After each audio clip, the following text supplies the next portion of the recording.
Welcome to the Voice of UK News Updates. Pakistan Islamabad नुमाइंदा दी voice of UK कर्ज की आलमी मालियाती इदारे का वफद इस्लामाबाद पहुंचने के बाद पाकिस्तानी हुकाम के साथ 4 से 18 मार्च तक इक्तिसादी जायजा के लिए मुज़ाकरात करेगा। IMF हुकाम वजारत खजाना, वजारत तवानाई, FBR, state bank, planning commission और पेट्रोलियम डिवीजन के आला ओहदेदारों से भी मुलाकातें करेंगे।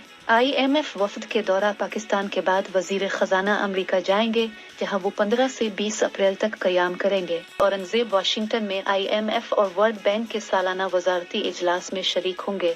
गवर्नर स्टेट बैंक, सेक्रेटरी खजाना और सीनियर हुक्काम भी साथ होंगे। वजीर खजाना मोहम्मद औरंगजेब का IMF प्रोग्राम को नागुज़ीर करार देते हुए कहना है कि मौजूदा माली साल मुश्किल होगा। पाकिस्तान IMF से अहम मुज़ाकरात के लिए जल्द रस्मी दरख्वास्त करेगा। उम्मीद है स्टाफ लेवल मुज़ाकरात रवां हफ्ते शुरू हो जाएंगे। अपनी तमाम तर तवानाइयाँ पाकिस्तान को दरपेश मुश्किलात के हल का इस्तेमाल करेंगे। अगली किस्त जारी करने के लिए आलमी मालियाती फंड्स IMF के हुक्काम आज पाकिस्तान पहुंचेंगे।